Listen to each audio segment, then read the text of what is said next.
Սերներ Տեր Հիսուսով բոլորիդ ողջունում ենք։ Նախորդ հաղորդման ժամանակ մենք խոսեցինք Տեր Հիսուսի կատարած բազմաթիվ հրաշքների մասին, թե ինչպես Հիսուս իր զորությամբ եւ ազդեցությամբ կարողացավ անգամ բնության տարերիկները հանդարտեցնել։ Եվ խոստացանք, որ մի հաղորդում էլ պիտի կազմակերպենք Տեր Հիսուսի կատարած հրաշքների մասին։ Եվ իրապես Հիսուս իր 3 տարվա հասարակական գործունեության մեջ մեծապես հրաշքներ կատարեց եւ մեծամեծ բժշկություններ կատարեց եւ այդ կատարած բժշկությունների ժամանակ Տեր Հիսուս բժշկական գործիքներ չգործածեց, թմրացուցիչներ չգործածեց, ոչ էլ դեղորայք, այլ իր խոսքով ասավ եւ հիվանդությունը Տեր Հիսուսին հնազանդվեց։ Ահա սա իրապես Աստծո կողմից կատարված բժշկություն էր։ 4 ավետարանների մեջ բազմաթիվ բժշկությունների մասին կա գրված, որ Տեր Հիսուսի ձեռքով կատարվեցին։ Անշուշտ վերջում մի փոքր էլ պիտի անդրադառնանք աշակերտների առաքյալների միջոցով կատարված հրաշքների մասին եւ ի վերջո պիտի ամբողջացնենք ընդհանրապես բժշկության վերաբերյալ աստվածաշնչյան սկզբունքները։ Նախ խնդրենք Հելեն քրոջը, որ առաջի բժշկության մասին խոսի։ Նախ հրաշքները ամեն մեկը ապացույց էին Քրիստոսի աստվածությանը, որ Քրիստոս ամենակարող Աստված էր եւ իր իշխանություն ուներ բոլոր հիվանդությունների, բնության տարերքների եւ ամեն բանի վրա։ Բժշկության հրաշքները շատ են 4 ավետարանների մեջ, ինչպես ասացիք։ Մատթեոս, Մարկոս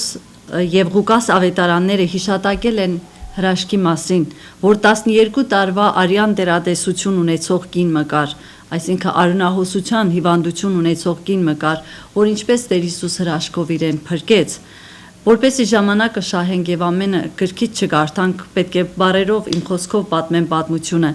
Կինը 12 տարվա հիվանդ էր, շատ նեղություններ կրած էր, շատ բժիշկների դիմաց էր, ամբողջ ունեցվածքը այդ ճանապարհին վատնած էր։ Ոչ մեկ բժիշկ չէր կարողացել ճարմը, բուժումը, ցևը, թեղմը գտնելու այս կնոջը բժշկելու համար։ Ներկայիս էլ այդպիսի շատ դեպքեր կան, շատ հիվանդություններ կան, այո։ Այլ կինը ընդհակառակը ավելի հուսահատված էր, ավելի վիճակը վատթարացած էր եւ գրված է նաեւ, որ առավել եւս զայրացած էր բժիշկների վրա եւ այդ վիճակի վրա։ Երբ այս կինը լսեց Հիսուսի մասին, թե ինչպես Աստծոց մեկը կար եւ ինչ բժշկություններ եւ հրաշքներ է անում, ինքը անմիջապես որոշում առավ, որ Տեր Հիսուսին գնա եւ այն հավատքով վստահությամբ գնաց, որ ես եթե նույնիսկ Տերոջը հանդերձին թփնամ, ես պիտի բժշկվեմ։ Եվ այդ հավատքով Հիսուսին գնաց։ Բազմահազար ժողովուրդ կար, Սուրբ Գիրքը գրում է, ժողովուրդ ամբողջ էր հավաքված Հիսուսի շուրջը, եւ այս կինը մեծ դժվարությունով հասնում եւ իր եկածի ձևով, մտածածի ձևով Հիսուսի հանդերձին է կպնում եւ գրված է, որ շուտը արյունին աղբյուրը ցամաքեցավ եւ իր մարմնին մեջ զգաց, որ տանջանքեն բժշկված էր։ Եվ Հիսուս անմիջապես զգաց այդ պահին, որ իր մեջից զորություն մը ելավ, ուժ մը եկավ, եւ դառնալով ամբողին այդ բազմահազար ժողովրդին աշակերտներին դառնալով ասեց. «Ով ինձ թպավ»։ Աշակերտները զարմացան, որ Տեր, այս հազարավոր ժողովուրդ է այստեղ, դու հարցնում ես, ով քեզ թպավ։ Եվ կինը այդտեղ տեսավ, որ անհնարին եւ անկարելի էր որևէ բան Տիրոջից թաքցնելու, եւ նա վախով ու դողով այսպես մոտեցավ Քրիստոսին եւ ամենայն ճշմարտությամբ խոստովանեց այն ամենը, ինչ որ իր հետ կատարվել էր, եւ Սուրբ Գիրքն ասում է, որ կինը պատմեց ամեն բան շիտկե-շիտակ։ Սա մի փաստ է, որ Տիրոջը եկողը ամենայն խոստովանությամբ պետք է Տիրոջ առջևը գա։ Եվ Տեր Հիսուս այդ կնոջը ասաց. «Աղջիկ, քո հավատքդ քեզ փրկեց, գնա խաղաղությամբ, դու բժշկված ես»։ Անշուշտ Հելեն քույր, այս էլ ասենք, որ մեր սիրելի հեռուստադիտողները ուշադրություն թող դարձնեն ամեն կատարված բժշկության մեջ հավատքի ներկայությունը, առանց որի հնարավոր չէ հավատք եւ վստահության, որ համատեղ հնարավոր չէ, որ այդ բժշկությունը տեղի ունենա։ Եվ Տեր Հիսուս ուրեմն այս աղջկան ասում է, որ գնա, հավատքդ քեզ փրկեց, դու բժշկված ես։ Տեսնում ենք այստեղ մի հրաշք, որ միայն ամենակարող Աստվածը կարող էր կատարել։ Նայեցեք, զորությունը հանդերձին մեջ չէր, որ այդ կինը թպավ հանդերձին։ Սուրբ Գիրքն ասում է, որ զորությունը Տիրոջ մեջից ելավ, Քրիստոսի մեջից ելավ, եւ այս կնոջ հավատքի եւ վստահության արդյունքը եղավ իր բժշկությունը։ Տեր Հիսուս այո զորություն եւ իշխանություն ունի բոլոր հիվանդությունների վրա, ոչ միայն ֆիզիկական հիվանդությունների, այլև հոգեվոր հիվանդությունների վրա, որ ոչ մի հոգեբան, ոչ մի հոգեբույժ, ոչ մի բժիշկ, դեղորայք, միջոց անկարող են բառից բուն իմաստով բժշկելու, հապա միայն բժիշկների բժիշկը, բժշկապետ Տեր Հիսուսը կարող էր բժշկել այդ բժշկությունը, եւ Քրիստոսի բժշկությունները կատարվածը ժամանակավոր բաներ չէին, մի քիչ լավ զգալու բաներ չէին, այլ նրա ամեն արածը կատարյալ էր։ Այսօր եթե դու էլ սիրելիս այս կնոջ պես հիվանդ ես, եւ հիմա լսեցիր, որ կա մեկը, որ կարող է քեզ բժշկել, այդ կնոջը պես դու էլ որոշումը առ անմիջապես, արի հավատքով Տեր Հիսուսին, միայն ինք կարող է քեզ օգնելու, ոչ միայն բժշկելու, այլև ավելինը տալու, մեղքերիդ թողություն տալու, հոգևոր փրկություն տալու, մի հետաձգվիր վաղվան քո փրկությունդ, եթե փրկությունդ շատ հետաձգես, հիշիր այն մի օր անպայման կվերածվի մեծ աղետի։ Այո։ Այստեղ է Քրիստոսի զորությունը, նայեք Քրիստոս նախ նրան չբժշկեց, առաջին խոսքն ասեց հավատքդ քեզ փրկեց, նախ խոսեց փրկության մասին, հետո իր մարմնի բժշկության մասին։ Հրաշքներ կատարող Տերը պատրաստ է այսօր որևէ մեկիդ նրանց ովքեր կգան դեպի Քրիստոսը այդ նույն բժշկությունը իրենց կյանքի մեջ կատարելու, նախ հոգևորը, հետո մարմնավորը, իսկ առողջ մարմնին նախ առողջ հոգի է պետք։ Այո։ Բոլորովին էլ չնսեմացնելով բժիշկների գործը, նրանց ջանքերը, որոնք իրապես մարդկանց կյանքերի համար պայքարում են եւ հաճախ մենք տեսնում ենք, որ անհուսալի թվացող վիճակներից կյանք են պարգևում, այնուամենայնիվ շատ բժիշկներ խոստովանել են, որ շատ պարագաների մեջ իրենք անզոր են։ Անզոր են, այո։ Որևէ դեղորայք, որևէ միջոց չկա, նաև իրենց գիտությունը, իրենց ասենք հնարավորությունները ոչ մի բան, իրենք անզոր են, բայց Տեր Հիսուսի կատարած հրաշքների մեջ, այս բժշկությունների մեջ մենք չենք տեսնում մի բան, որ Հիսուս որևէ տեղ կանգնի, որ որևէ բան իրեն խանգարի, անկարելի է։ Սա ապացուցում է Տեր Հիսուսի աստվածությունը եւ իր կատարած բժշկությունները որևէ այլ կարգի միջամտությունների արդյունք չեն, այլ հիմա գնանք մեկ այլ բժշկության մասին խոսենք։ Ղուկասու ավետարանի 7-րդ գլխի մեջ գրված է հարյուրապետի ծառայի բժշկության մասին։ Այս հարյուրապետը ինքը հեթանոս մեկն էր, բայց լսել էր Տեր Հիսուսի մասին եւ ինքը իր ծառային շատ էր սիրում, ուզում էր որ անպայման բժշկվի։ Երբ Տեր Հիսուս Կափառնայում բնակավայրը եկավ, այնտեղ ինքը աղաչեց այդ տեղի ծերերին, որպեսզի գնան Տեր Հիսուսին միջնորդություն անեն, քանի որ իր ծառան հիվանդ էր։ Եվ ծերերը եկան ու Տեր Հիսուսին թախանձախով աղաչում էին, ասելով, որ այս մարդը արժանի է, որովհետև ինքը նախ մեր ազգին սիրում է, հետո մեզ համար ժողովարան սարքեց, այնպես որ այս շնորհքը նրան արա։ Եվ Հիսուս երբ որ գնաց նրանց հետ, որպեսզի այդ ծառային հանդիպի, իրեն հարյուրապետի կողմից մարդիկ ղրկվեցին, ասելով, որ Տեր մի հոգնիր, որովհետև ես արժանի չեմ, որ դու իմ հարկի տակ մտնես։ Հարյուրապետը այսպես արտահայտվեց. ես արժանի չեմ, որ դու իմ հարկի տակ մտնես։ Անոր համար ես ինքս էլ արժանի չսեպեցի քեզի գալու, հապա խոսքով ասե ում ծառաս պիտի բժշկվի։ Խոսքով։ Ուրեմն երկու կարևոր հանգամանք ենք տեսնում այս մարդու գործելակերպի մեջ, հարյուրապետի։ Նախ, ինքը հարյուրապետ մեկը, հռոմեացի զինվոր, այնպես որ իր տրամադրության տակ զինվորներ ունի, բարձրաստիճան մեկն է, հետևաբար նաև կա մարդկային հպարտությունը, չէ, բարձր վերևից խոսելու դիրքը, բայց ինչ ենք տեսնում։ Տեր մի հոգնիր, վասնզի ես արժանի չեմ, որ դու իմ հարկիս տակ մտնես։ Ուրեմն Հիսուս իր համար ինչպիսի մեծ մի հեղինակություն էր, որ ինքը համեմատվելով արժանի չի գտնում իրեն։ այս մարդը Տեր Հիսուսի մեջ աստվածությունը տեսավ։ Եվ Հիսուս քանի որ երկրի վրա էր եւ այդ մարմինը մարմնով հայտնվելը հաճախ մարդկանց աչքերից ծածկում էր նրա աստվածությունը, այս հարյուրապետը Տեր Հիսուսի մոտ աստվածություն տեսավ։ Ինքը տեսավ, սա այն Աստվածն է, որ մարմնով հայտնված է, որ կարող է բժշկել։ Եվ նրա սրբության մոտ ինքը իր ոչինչ լինելը տեսավ։ Ինքը իր անարժան լինելը տեսավ, իր խոնար լինելը տեսավ, եւ մենք էլ այս տողերի մեջ իրապես տեսնում ենք որքան խոնար մարդ էր նա։ Եվ ինչ ասաց,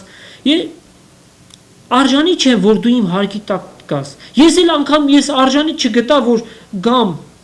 միայն քո խոսքովդ ասա եւ պիտի բժշկվի։ Ինչքան մեծ վստահություն խոսքովդ ասա եւ պիտի բժշկվի։ Աստված խոսքով երկինք ու երկիր ստեղծեց։ Աստված ասավ ու եղավ։ Իր խոսքով ամեն բան եղավ։ Խոսքը կենթանի է արդեն, բանն Աստված է եւ։ Այո, եւ ուրեմն այս հարուրապետը հավատաց, որ երբ որ ասվի բժշկված է, պիտի բժշկվի։ Եվ ինքն էլ Տեր Հիսուսին ներկայացրեց իր վիճակը, ասաց. Ես էլ հրամանի տեղ եղող մարդ եմ, ու իմ ձեռքի տակ էլ զինվորներ կան։ Մեկին կասեմ այսպես արա, մյուսին այնպես։ Եվ Տեր Հիսուսին ինչ ասաց. Ձեզ կասեմ, թե Իսրայելի մեջ անգամ այս չափ հավատք չգտա։ Այս մարդը հեթանոս մեկն էր։ Ինքը այդ միջավայրից հեռու մեկն էր, բայց ինքը Տեր Հիսուսի մեջ տեսավ աստվածությունը եւ Հիսուս բժշկեց նրա ծառային ու պատգամավորները նորից տուն դարձան եւ հիվանդ ծառան առողջացած գտան։ Այո։ Ուրեմն մենք տեսնում ենք Տեր Հիսուսի բժշկության գործելակերպը խոսքով թեև կասնենք այն տեղը որ բժշկություններ կատարեց նաև ասենք ցեխը գործածելով եւ այլն, բայց ընդհանուր իր գործելակերպի մեջ սա էր ասավ եւ եղավ սկզբունքը, որ խոսքի զորությունն է ցույց տալիս։ Հրաշքներից մեկ ուրիշն էլ ի ծնե կույր մարդու բժշկվելն էր։ 4 ավետարաններն էլ շատ հետաքրքրական ձևով գրել են կույր մարդկանց մասին, որոնց Տեր Հիսուսը հրաշքով բժշկել էր։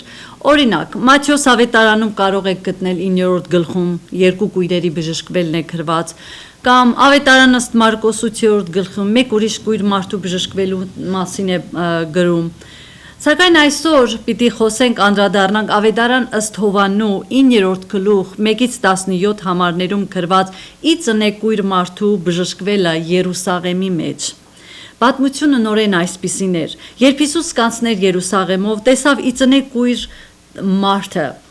Իր աշակերտները Հիսուսին գալով հարցրին, թե Տեր, Ռաբի, որը մեղքով է, որ այս մարդը կույր ծնած է, արդյոք իր ծնողքին հանցանքներ, թե իր հանցանքներ, որ այս վիճակի մեջ էր։ Սակայն Տեր Հիսուս բոլորովին ուրիշ պատասխան տվեց աշակերտներին։ Այստեղ կարևորը ոչ թե ում մեղքն էր, անցյալում ծնողն էր մեղավոր, մարդն էր մեղավոր, իր հանցանքներ, թե ումը, այստեղ կարևորը այդ մարդու բժշկությունն էր, որ Տեր Հիսուս ասաց. ոչ իր հանցանքն է, ոչ իր ծնողքինը, հապա Աստծո գործերը ասոր վրա պիտի երևան, Տիրոջ փառքը պիտի երևա նրա վրա, եւ այս հրաշքով նորեն մեկ անգամ եւս Տեր Հիսուս իր ամենակարող լինելը ցույց տվեց։ Եթե մեղքի տեսանկյունից վերցնելու լինեինք, թե հանցանքը ումն էր ծնողինը, թե այդ կույրինը, պետք է տեսնենք, որ արդար մեկը չկա, Աստծո խոսքը ասում է, որ գրված է արդար չկա, մեկն էլ չկա։ Հռոմայացիս 3:23-ի մեջ գրված է, որ բոլորը մեղ գործեցին եւ Աստծո փառքեն պակսեցան։ Մեկ ուրիշ տեղ գրված է, բոլորը խոտորեցան եւ մեկտեղ անպիտան եղող եղան։ Աստված փնտրող մեկը չկա։ Եվ Հիսուս այս կույրին աչքերին թփնալով կավը ծեփեց, նրա աչքերին դրեց եւ նրան ասաց. գնա Սելովամի ավազանը լվացվիր։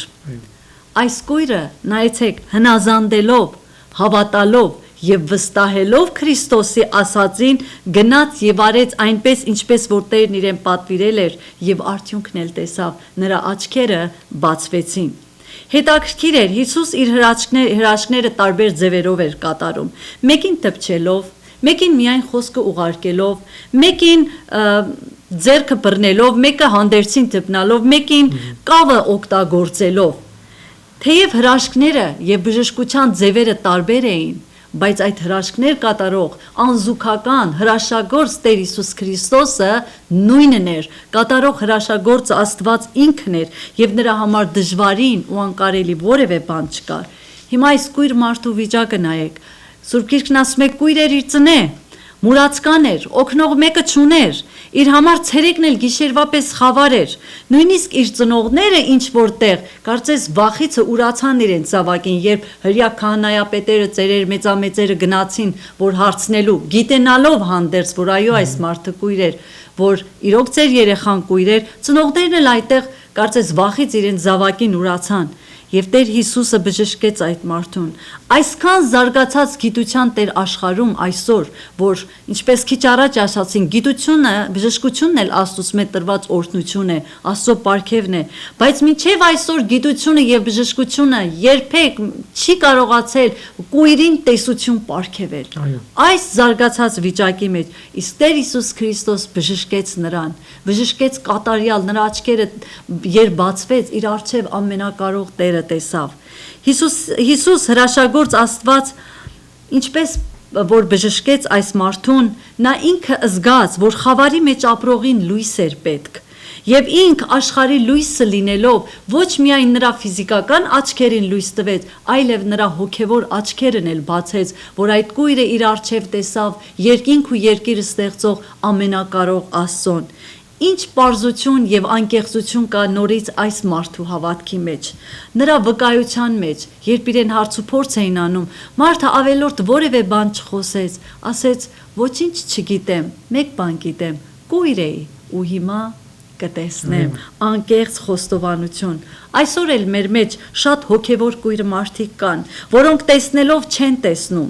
Արևը եւ լուսինը թեև լուսավորում են խավար աշխարհը, բայց Աստծո լույսը լուսավորում է խավարած եւ մթագնած սրտերը եւ հոգիները։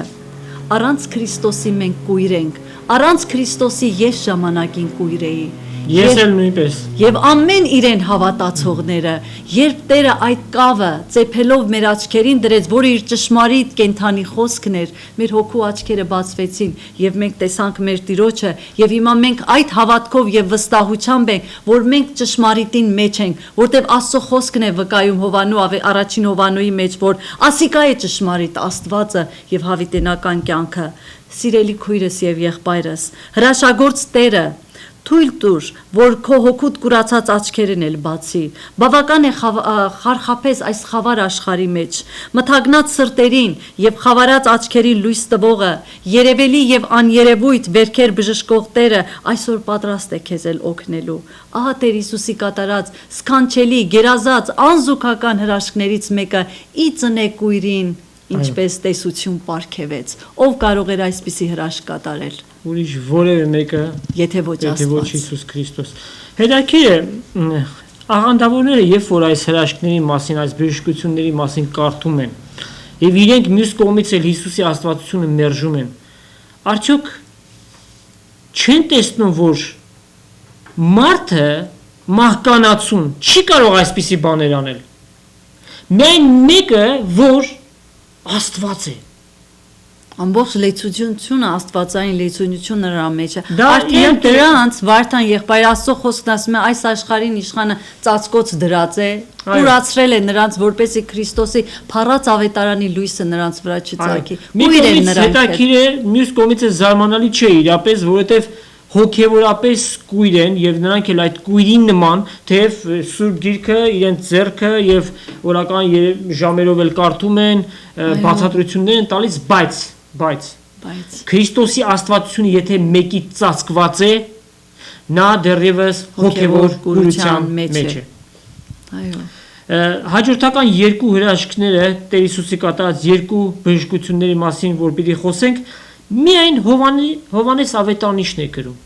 4 եւ 5-րդ գլուխների մեջ են սրանք։ Ուրեմն 4 գլուխ 46 համարից նրանք ովքեր կուզեն իրենց տանը կարդալ, Հիսուս ուրեմն Կանա քաղաքը եկավ, որ հանրահայտ էր այն բանով, որ Տեր Հիսուսի առաջի հրաշքն այնտեղ կատարեց, երբ որ ջուրը գինի դարձրեց։ Եվ այնտեղ գրված է ազնվական մի մարդ կար, որի տղան մահացու հիվանդ էր։ Եվ նա երբ որ իմացավ Տեր Հիսուս եկել է Կանա, իսկ իր որդին գտնվում էր Կափառնայում, ինքը եկավ որ Տեր Հիսուսին աղաչե, որ որդիս մեռնելու վրա է, խնդրում եմ օգնես, որպեսզի նա իր հիվանդությունից լավանա։ Հետաքրքիր է, Տեր Հիսուս այս նախադասությունը ասաց 48-րդ համարը. Եթե նշաններ ու հրաշքներ չտեսնեք, բնավ պիտի չհավատաք։ Հետաքրքիր է, մարդկանց մեջ ընդհանրապես գոյություն ունի հրաշքներ, նշաններ, տեսիլքներ տեսնելու փափագը։ Այս բաներով Աստվածպաշտություն, այս բաներով Աստծուն մոտենալ։ Բայց Աստված ուզում է պարզ հավատք, սրտի հավատք, բերնի խոստովանություն եւ իսկապես Աստծո վրա վստահություն։ Եվ դրա համար էլ Աստծո խոսքը Հիսուս ասեց երանելի են նրանք, որ չտեսնելով կհավատան։ Եվ այդ ասաց Թոմասին, երբ որ նա տարակուսեց ասելով, որ եթե չտեսնեմ նրա ծակված ձեռքերը եւ խոցված կողը, չպիտի հավատամ։ Բայց երբ որ տեսավ, ծունկի եկավ եւ ասաց. Իմ Տերս ու իմ Աստվածս։ Ամեն։ Այո։ Ուրեմն ազնվականը Տեր Հիսուսին ասաց. Տեր, երկուր քանի իմ տղաս մեռած չէ, այսինքն հույս կա, դեռևս մեռած չէ։ Հետաքրքիր է նման օրինակ պարագայում, երբ որ Տեր Հիսուսին աղաչում են, որ քո բարեկամը Ղազարոսը հիվանդ է, շուտապույտ այնտեղ գնա, դեռևս մեռած չէ, որ կարող ես ապրեցնել, Տեր Հիսուս չգնաց։ Եվ թույլ տվեց, որ Ղազարոսը մեռնի, եւ որից հետո նրան հարություն առնել պիտի տալ։ Այս մասին պիտի մի ուրիշ անգամ խոսենք Տեր Հիսուսի այն հրաշքները, որոնք կապված են հարության հետ։ Ուրեմն Տեր Հիսուս երբ որ լսեց այս մասին, որ ազնվականը իրեն ասաց, տղաս դեռևս մեռած չէ, եւ աղերսում էր, որ բժշկեր, եւ Հիսուս ասաց. գնա, որդիդ ողջ է։ Ամեն։ Գնա, որդիդ ողջ է։ Այդ տղային չտեսավ, որևէ միջոց չգործածեց, այդ տղան գտնվում էր ուրիշ մեկ քաղաքում, գնա, որդիդ ողջ է։ Եվ որ այդ ազնվականը գնում էր, իսկ ծառաները իր հանդեպ եկան եւ ասեցին, որ տղադ ողջ չէ, կենդանացած է։ Եվ ինքը անմիջապես հարցրեց. որ ժամին ողջնցավ։ Եվ նրանք ասեցին, որ ժամը 7-ին տենդը թողեց։ Եվ այս ազնվականը հասկացավ, որ այն ժամանակն էր, որ Տեր Հիսուսը իրեն ասաց. գնա, որդիդ ողջ է։ Եվ սա էլ իր կատարած մի ուրիշ սքանչելի հրաշք էր, եւ այդ ազնվականը հավատաց իրեն եւ գրված է նաեւ իր ամբողջ տունը։ Սա էլ երկրորդ հրաշքն էր, որ Հիսուս արավ, երբ որ Հրեաստանից դեպի Գալիլեա գնաց։ Հիշիր մեր առաջվա անօրենությունները, թող շուտով հասնի մեզ քո ողորմությունները, ինչու ասեն հեթանոսները ուր են նրանց Աստվածը, ինչու ասեն հեթանոսները ուր են նրանց Աստվածը, անվան փառքի համար օգնիր մեզ, ով մեր փրկության Աստված, ով մեր փրկության Աստված, քո անվան փառքի համար փրկիր մեզ, ու մեր մեղքերը քավիր, քո անվան փառքի համար օգնիր մեզ, ով մեր փրկության Աստված, քո անվան փառքի համար փրկիր մեզ, ու մեր մեղքերը քավիր,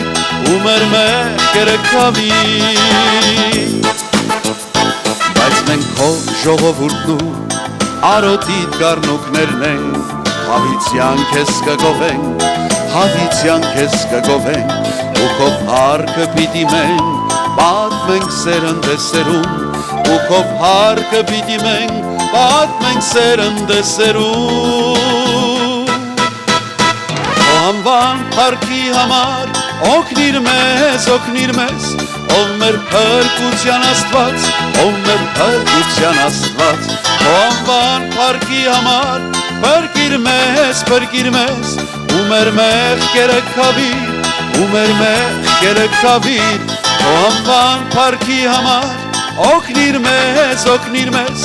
ով մեր փրկության Աստված, ով մեր փրկության Աստված, քո անվան փառքի համար, փրկիր մեզ, ու մեր մեղքերը քավիր, ու մեր մեղքերը քավիր։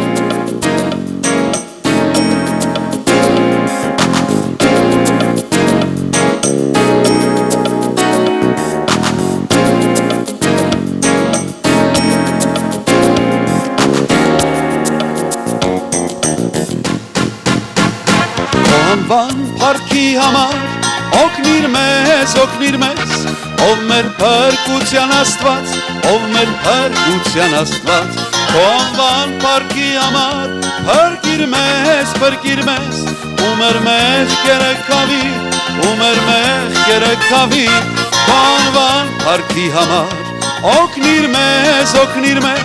ով մեր փրկության Աստված, ով մեր փրկության Աստված, քո անվան փառքի համար փրկիր մեզ, ու մեր մեղքերը քավիր, ու մեր մեղքերը քավիր։ Սիրելիներ, շարունակում ենք մեր հաղորդումը Տեր Հիսուսի կատարած բժշկությունները, որոնք իբրև հրաշք են, որոնք ավետարանների մեջ գրվեցին մեզ սովորելու համար, որպեսզի ճանաչենք բժիշկների բժշկին, Տեր Հիսուս Քրիստոսին, որի համար անկարելի ոչինչ չկա, թե այս աշխարհի վրա, թե ընդհանրապես համայն տիեզերքում։ Մենք մի քանի բժշկությունների մասին խոսեցինք եւ Հելեն քրոջ հետ միասին պիտի շարունակենք դեռևս ուրիշ բժշկությունների մասին խոսել։ Ամենահրաշալի բժշկություններից մեկն էլ Տեր Հիսուսինը դա բորոտների բժշկություններ, որ ինչ ձևով Տերը հրաշքով նրանց բժշկեց։ Բորոտությունը դա նախ շատ սարսափելի մի հիվանդություն էր, այն էլ փոխանցիկ, վարակիչ հիվանդություն էր։ Բորոտության տառապողները այս հիվանդության պատճառով անպայման պետք է մեկուսացվեին իրենց ընտանիքից, շրջապատից եւ ընդհանրապես մարդկանցից, նրանք առանձին հեռու տեղեր էին ապրում։ Եվ իրենց հերվից, նույնիսկ բորոտներին հերվից տեսնողները վախով ավելի էին հերու փախչում նրանցից եւ այդ հիվանդության վերջը անխուսափելի էր, մահ էր, մահանում էին նրանք եւ բժշկություն չկար նրանց։ Ավետարաններում մի քանի այսպիսի դեպքեր է գրված, կարող եք գտնել ավետարան ըստ Մատթեոս 8-րդ գլխում, թե ինչպես բորոտը եկավ Հիսուսին, երկրպագություն կներանոր եւ կսեր Տեր, եթե ուզես կրնաս զիս մաքրել, եւ Հիսուս իր ձեռքը երկնցնելով թպավ այդ բորոտին, բժշկվեց, բորոտությունը մաքրվեց։ Հետաքրքիր է, որևէ մի պարագա չենք գտնի, որ որևէ մեկը խնդրի բժշկություն եւ Տերը ասի, գիտես ինչ, դու արժանի չես։ Եվ ուրիշ պարագա էլ կա, որ Հիսուս նրանց հավատքի հիման վրա բժշկությունը տալիս, որովհետև եթե մեկը գալիս է եւ դիմում է Տեր, հավատում է, որ սա մարմնով հայտնված Աստված է։ Ամեն, ամեն։ Իսկ ավետարան ըստ Ղուկասի 17-րդ գլուխ 11-ից 19 համարներում ուրիշ պատմություն է գրված 10 բորոտների մասին, որ այս 10 բորոտները երբ հեռվից Հիսուսին տեսան, ձայներին վերցնելով սկսեցին աղաղակել Հիսուս, վարդապետ Տեր, ողորմիր մեզի։ Եվ Տերը նրանց ասաց. Գնացեք եւ ձեզ քահանային ցուցուցեք եւ երևակայեք նրանց կանչելուն Հիսուս ել չսպասեց մոտենան կամ ինչ անմիջապես պատասխանեց գնացեք եւ ձեզ քահանային ցույց տվեք եւ ճանապարհին այդ 10 բորոտները բժշկվում են հրաշքը կատարվում է ճանապարհին սակայն այդ 10-ից միայն մեկը ետ դարձավ ու փառք կդար Աստծո եւ երեսի վրա Հիսուսի ոտքն ընկավ եւ շնորհակալ եղավ անոր եւ Տերն ասաց ելիր գնա քո հավատքը քեզ բժշկեց Այս պարագային էլ տեսնում ենք Աստծո ողորմությունը եւ մարդկանց ապերախտություն, այո։ Նայեցեք երկու դեպքում էլ Հիսուս բժշկեց նրանց։ Մեկին թփնալով բժշկեց, իսկ մյուսին միայն խոսքով։ Հրաշքը կատարվեց երկու դեպքում էլ անմիջապես եւ նրանք մաքրվեցին, բժշկվեցին եւ ետ դարձան դեպի իրենց ընտանիքը։ Հիվանդությունը, մահը, անհուսությունը, լքվածությունը, միայնակությունը, անտեսված վիճակը, ցավն ու տանջանքը Քրիստոսի մեկ թփնալով կանհետանան։ Եվ այդ մարդիկ ազատվեցին եւ իրապես Աստծո խոսքն ասում է նրան, որ որդին կազատե, ճշմարտապես ազատ պիտի լինեն։ Նայեցեք 10 բորոտներից միայն մեկը ետ եկավ Տեր Հիսուսին շնորհակալություն հայտնելու եւ այս մեկն էլ բացի իր ֆիզիկական հիվանդությունից, նաև ֆիզիկական հիվանդությունը փրկվելուց ունեցավ նաև իր հոգու փրկությունը, որովհետև Տերը նրան ասեց գնա հավատքդ քեզ փրկեց նաև, փրկություն ունեցավ։ Այն 9 մնացած բորոտների պես այսօր էլ մարդիկ կան, որոնց կյանքում Աստված շատ հրաշքներ է կատարել։ Եվ շատ անգամ իրենք էլ ասում են Աստված էր, որ այս բանը կատարեց, սակայն ներեցեք ինձ, եթե խոսքս սուր է կամ մի քիչ ծանր, այս տեսակ մարդիկ Աստծո հանդեպ, ինչպես քիչ առաջ ասեցինք, ապերախտ մարդիկ են, որոնք մոռանում են շուտ Աստծուց, կամ Աստծուն միայն այն ժամանակ են գնում, Աստծուն այն ժամանակ են աղաղակում, որ պետք ունեն, նեղության մեջ են, դժվարության մեջ են, եւ դրանից հետո լսել անգամ չեն ուզում Աստծո մասին։ Հիմա սիրելիս, ով որ ես, ինչպես որ ես, արի անվախ, արի հավատքով եւ վստահությամբ, դու էլ այս բորոտների պես, կա նաև հոգևոր բորոտություն, ինչ տեսակ հիվանդություն, որ կա ֆիզիկականը, կա դրա հոգևորը նաև, կան հոգևոր բորոտներ այսօր, արի Հիսուսին, եւ դու էլ այդ բորոտի պես կանչիր Տեր Հիսուս, ողորմիր ինձի, օգնիր ինձի, եւ հավատացնում եմ քեզ, որ Հիսուս իրեն եկողին երբեք դուրս պիտի չթողնի, իրեն կանչողին անպատասխան պիտի չթողնի, որովհետեւ իր խոսքի մեջ ինք ասաց, ինք խոստացավ, նեղության մեջ ինձի կանչիր եւ ես քեզ պատասխան պիտի տամ։ Ունես հոգևոր բորոտություն, ունես հոգևոր դժվարություն, ունես թեև մարմնական, արի Տեր Հիսուսին, հրաշագործ Աստծո համար դժվարին եւ անկարելի որևէ բան չկա։ Դառնանք եւ խոնարհվենք իրապես այս մեծ Աստծո առջև եւ պիտի տեսնենք այն նույն հրաշքները եւ մեր կյանքում լինի հոգևոր, լինի ֆիզիկականը, ինչպես միշտ Տերը նախապատվությունը հոգևորին է տալիս նախ։ Եվ բժշկությունը ձրի է, ժամադրություն պետք չէ, ինչպես որ ես, այնպես արի, եւ Տեր Հիսուս ընդունում է, չի ասում վաղը կամ մյուս շաբաթ, միայն թե Տիրոջը դիմի, միայն թե Տիրոջ ձեռքերի մեջ հանձնվի, ինքն է ամեն բանի Տերը եւ ինքը կարող է ամեն բժշկություն անել։ Այս ամեն ինչ որ գրվեց մեր սովորելու համար է գրված, պարապ որևէ բան չի գրվել։ Եվ Աստվածաշունչը մեզ ուղղակիորեն այդ օրերին է տանում, երբ որ կարդում ենք այս տողերը, կարծես մեր աչքերի առջև է այդ կատարված դեպքերը։ Մեկ այլ բժշկության մասին խոսենք։ Հովհաննես ավետարան 5-րդ գլխի մեջ է սա, եւ Հիսուս Երուսաղեմ դարձավ, այնտեղ մի ավազան կար, որ կոչվում էր Բեթեսդայի ավազան, ոչխարների դուռը, թարգմանաբար 5 սրահներ ուներ եւ այնտեղ շատ մարդիկ կային, պարկած այդպես կաղեր, կույրեր, անդամալույցներ եւ ինչ էր կատարվում։ Ժամանակից ժամանակ Աստծո հրեշտակը գալիս էր եւ այդ ջրերը խառնում էր եւ ով որ այդ ջրի մեջ էր նետվում առաջինը բժշկություն էր ստանում։ Հետաքրքիր է Աստծո գործելակերպը։ Աստծո հրեշտակը ջրերը խառնում էր եւ ով որ առաջինը նետվում էր ջրի մեջ բժշկություն էր ստանում։ Տեր Հիսուս այնտեղ գնաց եւ ահա մեկը կար, որ 38 տարվա անդամալուց էր։ 38 տարին արդեն մի ամբողջ կյանք էր։ 38 տարի։ Պարզ է, որ այդ մարդուն բոլորը ճանաչում են, ոչ միայն այդտեղ, այլ ընդհանրապես ամենտեղ 38 տարի անդամալուց է եւ Տեր Հիսուս նրան հարցեց ասելով, որ կուզես առողջանալ։ Կուզես առողջանալ։ Եվ այդ անդամալուծը ասաց. Տեր 7-րդ համարը, ես որևէ մեկը չունեմ, երբ որ ջրերը խառնվեն, որպեսզի ինձ ջրի մեջ նետի։ Քանի որ ես դժվար եմ շարժվում, ինձանից առաջ ուրիշ մեկն է այնտեղ հայտնվում եւ ես այստեղ մնում եմ եւ ահա 38 տարի։ Եվ ինչ էր այդ մարդու ակնկալածը, որ Հիսուս իրեն օգներ, երբ որ ջրերը խառնվեր, իրեն այնտեղ իջեցներ։ Սակայն Տեր Հիսուս ինչ ասաց իրեն։ Ասաց, որ ելիր մահիճդ առ ու քայլի։ Ամեն։ Ահա եւս մի բժշկություն, որ կատարվեց խոսքով 38 տարվա հիվանդ մեկը, անհուսալի մեկը,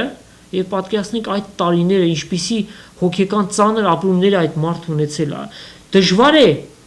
անգամ 1 տարի հիվանդության մեջ լինել, Այո։ 38 տարի այդպիսի վիճակի մեջ եւ Հիսուս մեկ խոսքով ելիր մահիճդ առ ու քայլե եւ այդ մարդը առողջացավ, մահիճը վերցրեց եւ քայլեց։ Եվ գրած է, որ այդ բժշկությունը շաբաթ օրը տեղի ունեցավ։ Հետաքրքիր է, շատ բաներ Տեր Հիսուս շաբաթ օրը արավ, զուտ միայն այն կեղծավոր փարիսեցիներին ցույց տալու համար, որ Աստծո համար շաբաթ կամ կիրակի կամ երկուշաբթի չկա։ Նրանք, ովքեր որ օրենքի տակ էին, նրանք են, որ պարտադրված էին այդ շաբաթը պահելու, բայց Տեր Հիսուս շաբաթ օրը արավ այս բժշկությունը եւ շատ տեղեր եւ գրված է, որ մեկի համար մեկ օրն է սուրբ, բայց մեկի համար օրվա բոլոր օրերը եւ որդին մարդու շաբաթի էլ տերն է, այսինքն իրեն է պատկանում շաբաթը։ Մի ուրիշ տեղ ասեց շաբաթը ստեղծվեց մարդու համար, ոչ թե մարդը շաբաթի համար։ Եվ քանի որ հрьяաները այս բանից սկսեցին բորբոքվել, եթե կարդանք այս նույն գլխի 10-ից 16 համարների մեջ կտեսնենք ինչպես Տեր Հիսուսի հանդեպ հետապնդում սկսվեց։ Սկսեցին այդ մարդուն հարցուփորձ անել եւ բժշկվողը չէր գիտեր թե ով է նա, որովհետեւ Հիսուս մեկտիկ քաշվեց նրանից։ Եվ հрьяաները սկսեցին հետապնդել Տեր Հիսուսին եւ Տեր Հիսուս ասաց. Իմ հայրս միջև հիմա կգործե, ես էլ կգործեմ։ Այսինքն ինձ համար շաբաթ օրը արգելք չէ մարդ բժշկելու համար։ Եվ անշուշտ ուզում էին նրան սպանել Տեր Հիսուսին, շատ փորձեր արեցին այս կապակցությամբ, բայց Աստված գիտեր միայն, հայրը գիտեր ժամանակը եւ նախասահմանյալ էր, որ ինքը խաչը պիտի ելներ համայն մարդկության մեղքերի համար, հետեւաբար այդ բոլոր որոշումները ինչ որ նրա դեմ ձախողվում էին։ Այո, որոշեցին, ձախողվեցին։ Ուրիշ հրաշքները մեկը մյուսի հետևից շատ են։ Սուրբ Գիրքն ինքն էլ վկայում է, որ եթե Քրիստոսի արած բոլոր հրաշքները գրվեր, եթե ամբողջ օվկիանոսներն էլ մելան լինեին, պիտի չբավականացներ թուղթ լիներ իր հրաշքները գրվել։ Կամ Հովհաննես Առաքյալ ասում է, եթե բոլոր հրաշքները գրված լինեին, աշխարհի գրքերը չպիտի բավականացնեին նրա մեջ տեղավորելու համար։ Բայց այսքանն էլ գրվեց մեզի հավատալու, մեզ վստահելու համար։ Եվ այս նույն հրաշքներն այսօր էլ են կատարվում, շատ հրաշքներ են կատարվում թե բժշկական մարդկանց կյանքին, բայց միշտ մեր մտքի մեջ պետք է ունենանք, որ հրաշքների հրաշքը դա մեկի սրտի փոփոխությունն ու ապաշխարությունն է։ Տեր Հիսուս ասեց, որ նայեցեք, այսքան բժշկություններ կատարվեց, որևէ տեղ չասեց երկնքում հրեշտակներն ուրախացան, ուրախություն արեցին։ Հիսուս ինքն էլ ասեց, որ մի զարմանաք կամ ուրախացեք, որ կույրը կտեսնի, կաղը կքալի, ուրախացեք, երբ որ կորցվածը դարձի կուքա, երբ որ մեկը կապաշխարի, նոր այն ժամանակ է, որ ուրախություն է լինում, ոչ թե միայն երկրի վրա, ոչ թե միայն այդ մարդու հոգու մեջ, այլև ամբողջ երկնքում, ամբողջ հրեշտակները երևակայեք մեծ ուրախություն են անում։ Սա միշտ մեր մտքի մեջ լինի, որ հրաշքների հրաշքը մարդու սրտի եւ կյանքի փոփոխությունն էր։ Բայց հաջորդ հրաշքը Տեր Հիսուսի զարմանահրաշ եւ գերբնական զորությամբ կատարված այն էր, որ նա զորություն եւ իշխանություն ուներ դիվային աշխարհի չար ոգիների վրա, դիվահարներին կփրկեր, ազատ կարձակեր այդ աներևակայելի ծանր ու տառապալից վիճակների մեջ։ Հիմա չշփոթենք մենք սատանան դևերի հետ։ Սատանան մեկն է, իսկ դևերը, այդ չար ոգիները շատ են։ Այս բացատրությունն էլ տանք, որ սատանան ունի իր չար հրեշտակները եւ դրանք 1/3 են կազմում այն բոլոր հրեշտակների, որոնք ստեղծված են, որտեղ 1/3-ը սատանայի հետ միասին ապստամբեցին։ Չար ոգիները, դևերը, սրանք անմարմին են։ Սրանք մարմին չունեն, ինչպես այն պարագային, երբ որ Տեր Հիսուս հրաման տվեց նրանց որպեսի խոզերի մեջ մտնեն, այո։ Իսկ հրեշտակները, չարի հրեշտակները եւս նրանք մարմին ունեն։ Այո։ Նրանք այս չար ոգիները Աստծո եւ մարդկանց թշնամիներն են։ Առաջի դեպքում առաջի հերթին Աստծո թշնամիներն են, քանի որ իրենք շատ լավ գիտեն, թե իրենց ինչ է սպասում, եւ Աստված նրանց պետք է ծծումբով այրված կրակի լիճը նետի։ Եվ այս չար ոգիները, ինչպես ասացի, մարդու մեջ են, մարդու մեջ մտնելով սկսում են այդ մարդու, այդ տվյալ անձին control անել, ղեկավարել, եւ նպատակն էլ մեկ է՝ մարդուն Աստծո հանդեպ անհնազանդ դարձնեն, շեղեն, Աստծո կամքը կատարել չտան, անհնազանդություն լինի, քանի որ իրենք գիտեն, թե իրենց վերջը ինչ է լինելու, դրա համար էլ փորձում են, որ եթե կարելի է իրենց հետ մի քանիսն էլ ավել տանեն։ Ասենք նաև լինի սատանան, լինեն չար ոգիները,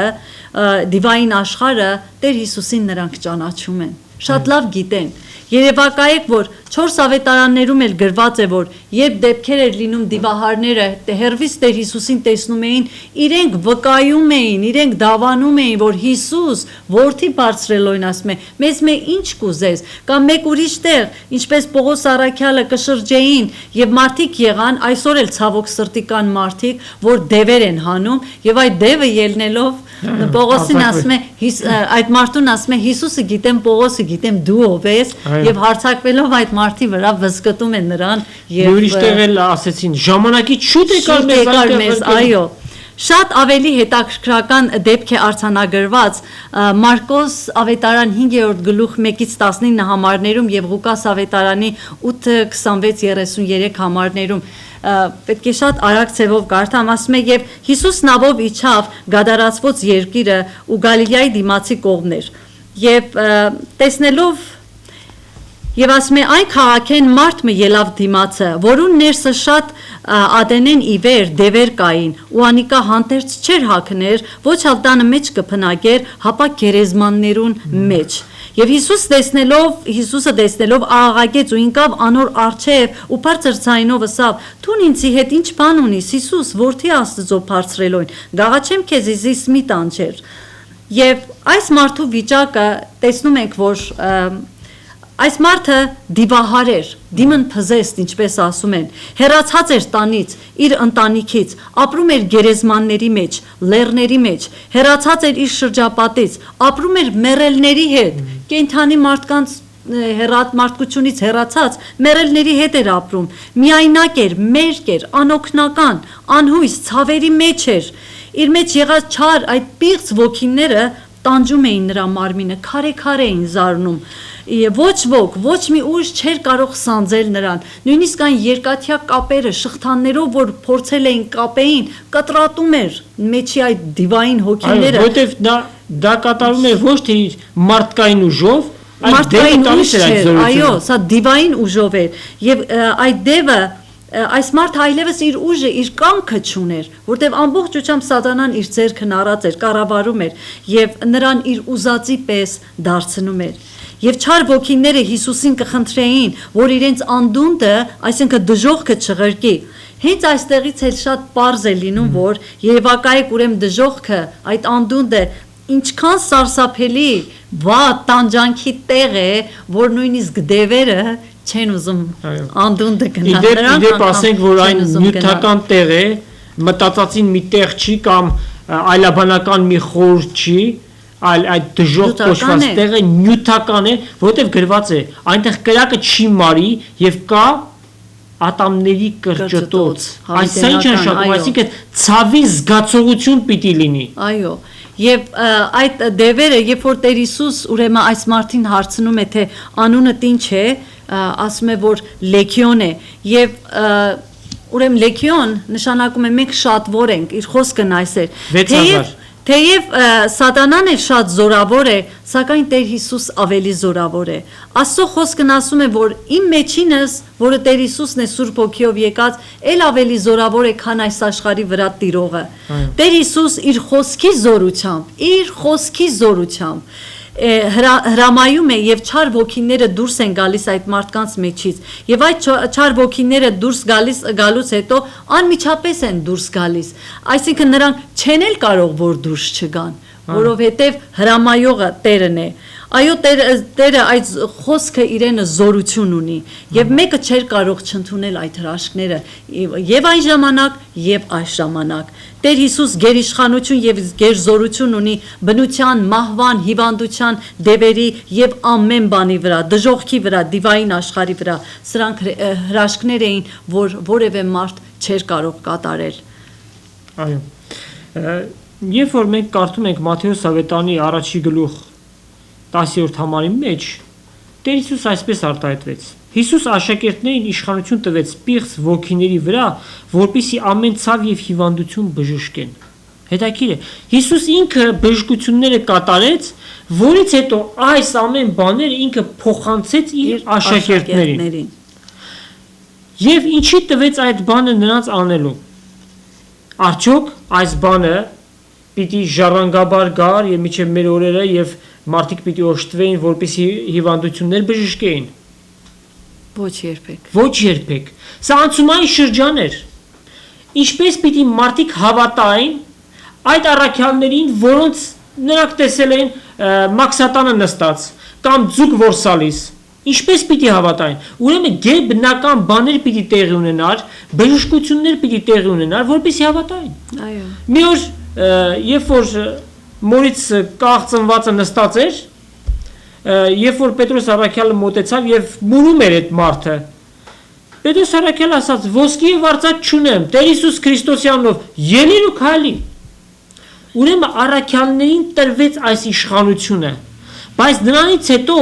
այս իշխանությունը դադրեց, որովհետեւ ինչ է գրված 2 Կորինթացիս 12-րդ գլուխ 12 համար. Ձեր մեջ շատ առաքելական նշաններ գործածվեցին, նշաններով, սքանչելիքներով եւ զորություններով։ Բայց միթե ամենք առաքյալները առաքյալները ընտրված մարդիկ էին, Աստծո կողմից այս իշխանությունը նրանք ունեին։ Սա չի նշանակում, որ սերունդեր սերունդ այս առաքելական նշանները փոխանցվեցին, ոչ, միայն առաքելական օրերին էին։ Բայց մյուս կողմից նայենք հետևյալը. արդյոք ներկայիս բժշկություններ տեղի չեն ունենում։ Անշուշտ տեղի են ունենում։ Անշուշտ Աստված երեք այսօր եւ հավիտյան նույն Աստվածն է, նույն բժշկողն է, ինքը իր զորությունից չպակսեց, ինչպես Տերը ասում է, իմ ձեռքս չկարճնցավ։ Այսինքն ես նույն բժշկություն կատարողն եմ, սակայն այն ինչ որ 2000 տարի առաջ կատարվեցին արտասովոր բաներ, արտառոց բաներ, ներկայիս այս բաները տեղի չեն ունենում։ Սակայն կա մի ուրիշ տեսանկյուն, կա ուրիշ մեկը, որի միջոցով կատարվում են նաև այսպիսի բաներ։ Չարը զորություն ունի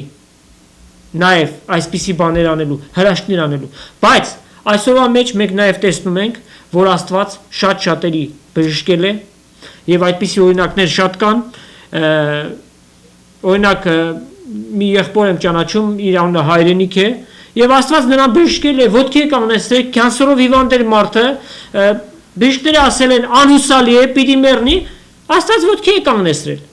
Վստահ եմ, եթե մեզանից շատերին խոսեցնենք, ամենս ունենք այդպիսի վկայություններ։ Վկայություններ շատ կան, Աստված այսօր էլ բժշկում է, շատերը բժշկված են։ Ամեն։ Մյուս կողմից սա չի նշանակում, որ ամեն հիվանդ անպայման բժշկություն պիտի ստանա։ Օրինակ, մենք շատերին գիտենք, որ իրենք հավատացյալ մարդիկ էին, հավատում էին Աստծո զորությանը, գիտեն, որ Հիսուս բժշկարար Տեր է, բայց իրենք Քրիստոսով ննջեցին։ Շատ քաղցր մի քույր ունենք, Անիկ քույրը, ինչ զորավոր հավատք ուներ։ Կյանսերով հիվանդ էր, վերջի օրերի մեջ այնպիսի զորավոր հավատք իր մեջ տեսանք, նա հավատում էր Տիրոջ զորությանը, բայց ինչ եղավ, Քրիստոսով ննջեց։ Սա չի նշանակում, որ ինքը հավատք չուներ, զորավոր էլ հավատք ուներ, բայց Տերը իրեն վերցրեց։ Ուրեմն ոչ բոլոր պարագաների մեջ է, որ բժշկությունը գործում է, Աստված իր կամքի համեմատ է, որ բժշկությունները տալիս է։ Մեկ այլ օրինակ, մի շատ սիրելի եղբայր ունենք, որ Քրիստոսով ննջեց, Յուրի Ավանեսյանը, ինքը քարոզիչ էր, հայտնի քարոզիչ էր, որ իր հետ մի պատահար կատարվեց, բարձունից ընկավ, այդ եղբայրը որոշ ժամանակ կոմայի մեջ էր, եկեղեցիներ Ամերիկայում, Հայաստանում, այլուր աղոթում էին իր համար, աղոթում էին իր համար, բայց Տերը հարմար գտավ իրեն վերցնելու։ Ուրեմն տեսնում ենք, որ ներկայիս այդ կարգի արտասովոր բաներ տեղի չեն ունենում։ Սակայն նորից ենք ասում, Աստված բժշկարար Աստված է։ Իր կամքի համար ինքը բժշկությունը կտա։ Որ դեպքեր են լինում հավատացյալներ, որ հիվանդին, երբ որ ունենում են մեկին հիվանդ անհատ, նրանք անպայման ուզում են, ինչպես քիչ առաջ ասել, դիմում են անհատների, որ այսինչ մեկը կարող է բժշկել, մոռանալով, որ աղոթք իրենք էլ կարող են աղոթել եւ այդ աղոթքը զորություն ունի, որ այդ աղոթքը խոսքն ասում է, որ ամբողջ տիեզերքը կտրելով մեր խնդրվածքը Աստծուն է հայտնում։ Եվ այստեղ նաեւ մի ուրիշ տեսակ բան կա, որ Աստծո խոսքին չհամապատասխանող, որ մարդիկ երբ որ հիվանդ ունեն, հիվանդի համար աղոթելուց Աստծո դեմ կարծես այսպես բողոքի ձևով են ելնում, պահանջում են, ես պահանջում եմ, դու ասել ես, դու պիտի կատարես Տեր Աստված, բայց նայեցեք, որևէ տեղ Աստված չասեց ինձանից պահանջեցեք, այլ ասեց խնդրանքով, աղաչանքով, աղերսանքով եւ աղոթեցեք դուք, աղոթեցեք, աղոթքով երբ որ Աստծո առջև գնաս խնդրանքով եւ ամեն բանից առաջ խնդրես Տիրոջ կամքը, եթե Աստծո կամքի մեջ լինի, Աստծո նախասահմանության մեջ լինի, այո Աստված պիտի բժշկի այդ հիվանդին, թե մարմնապես եւ թե ֆիզիկապես։ Եթե պահանջելով լինի, որ Տեր Աստված մենք պահանջում ենք, ուրեմն որևէ մեկը չպիտի մեռնի։ Ուրեմն բոլորն էլ պիտի իրենց բժշկությունն, իրենց հիվանդությունից ազատվեն եւ հարյուրավոր տարիներ ապրեն, այդպես չէ։ Աստված իր կամքի համեմատ է։ Ուրեմն Պողոս Առաքյալն ինչպես խոց ուներ, հիվանդություն ուներ, 3 անգամ Աստծուն խնդրեց, Տերն ասեց, որ հարմար գտավ Աստված, որ այդ խոցը պետք է մնա, ասեց իմ շնորհքը, Տիմոթեոսը հիվանդություն ուներ ինքը, ուրեմն ինքը այդ Առաքյալը, որ ինքը ուրիշներ կբժշկեր, ինքը չէր կարող իրեն բժշկել, եւ նա երբեք Աստծո դեմ չելավ, որ պահանջում եմ Տեր Աստված, դու պետք է բժշկես, եւ շատ անգամ մարդիկ են լինում, որ ասում են հրամայում եմ, դու բժշկված ես, ելիր քայլիր Հիսուսի դու բժշկված ես, նայում ես մի ժամ, 2 օր հետո մարդը մեռնում է, բայց եղավ եղբայր քո ասածը, եւ գայթակղություն է առաջանում ժողովրդի մեջ, ուրեմն ինչը Աստված սուտ դուրս խոյցավ, Աստված սուտ խոստում տվեց, մեղա Աստված։ Okay, ուրեմն այսօրվա մեր նյութը պարզեցնենք հետեւյալ ձևով։ Աստված 3 այսօր եւ հավիտյան նույն Աստվածն է։ Աստված բժշկարար Աստված է։ Այո։ Եվ երբևէ իր զորությունը չպակսեց։ Նա կարող է այսօր եւս բժշկություն անել, մենք հավատում ենք դրան, որ Աստված կբժշկի, բայց այդ բժշկության մեջ անհատների միջանկյալ մտնելը սա է, որ հաճախ բերում է սխալ վիճակների եւ դուրս է գալիս, որ այդ մարդու ձեռքը դրվելով, այդ մարդու միջամտությամբ էր եւ քանի որ շատ տկար խճմտանք ունեցող մարդիկ կան կամ հոգեվոր գիտություն չունեցող մարդիկ փառք եւ պատիվ է անկախ իրենցից տալիս են այդ մարդուն, բայց Աստված ուզում է, որ ամեն մարդ խոնարհությամբ, ամեն մարդ խնդրվածքով իր առջև գա, եւ մենք այսօր կարող ենք մեր եղբայրների, քույրերի համար, մեր հայ ժողովրդի համար աղոթք անել, հիվանդների համար, բժշկության աղոթքներ անենք։ Տերը լսող Աստված է, բայց նորից ասենք, իր կամքի համեմատ, եթե Աստծո կամքի մեջ չկա, եթե Աստծո կամքի մեջ չկա, ինքը պիտի վերցնի։ Ինքը պիտի վերցնի։ Հելեն քույր իրապես ասելիքներ շատ կան, բայց ցավոք սրտի ընդամենը մի քանի րոպե ժամանակ ունենք։ Ուզում եմ, որ մեր հիվանդ հայրենակիցների, եղբայր քույրերի համար աղոթք անենք, որ Տերը բժշկություն տա։ Ամեն։ Եվ իրապես եկեք միասին աղոթք անենք։ Ով սիրելի Հիսուս, մեր մեծ բժշկապետը, մեր օրհնյալ Տերը, որ մեծ զորությունն ես եւ քեզ համար անկարելի ոչինչ չկա։ Այսօր քո առջև կբերենք բոլոր հիվանդներին, բոլոր նրանց, ովքեր անկողինների մեջ են, բոլոր նրանց, ովքեր անկողնային հիվանդ չեն, բայց տառապում են հիվանդություններով, բոլոր նրանց համար, ովքեր որ հիվանդանոցներում են, ցավերի մեջ են, Տեր Հիսուս, քո ողորմությանդ կհանձնենք եւ մեր սրտի փափագն է, որ դու նրանց բժշկություն տաս, քո կամքիդ համեմատ Տեր, գիտենք քո զորությունդ, որ դու կարող ես բժշկել Տեր Հիսուս, եւ կխնդրենք մամնավոր բժշկության հետ միասին նաեւ նրանց հոգիների բժշկությունը, որպեսզի քեզ ճանաչեն միմյանց Տերդ ու հավիտենական Աստվածը։ Տեր Հիսուս, նաեւ խնդրում ենք բոլոր նրանց համար, ովքեր այդ հիվանդների համար ծառայություն կանեն, որպեսզի նրանց ուժ ավելացնես Տեր, որ կարողանան իրենց գործը կատարել, եւ օրհնյալ է Սուրբ Երրորդությունը, Հայրը, Որդին եւ Սուրբ Հոգին, հավիտյանս, ամեն։ Ամեն։ Սերներ Տեր Հիսուս Քրիստոսի շնորհքը, Հոր Աստծո սերը եւ Սուրբ Հոգու հաղորդությունը բոլորիդ հետ լինի։ Ամեն։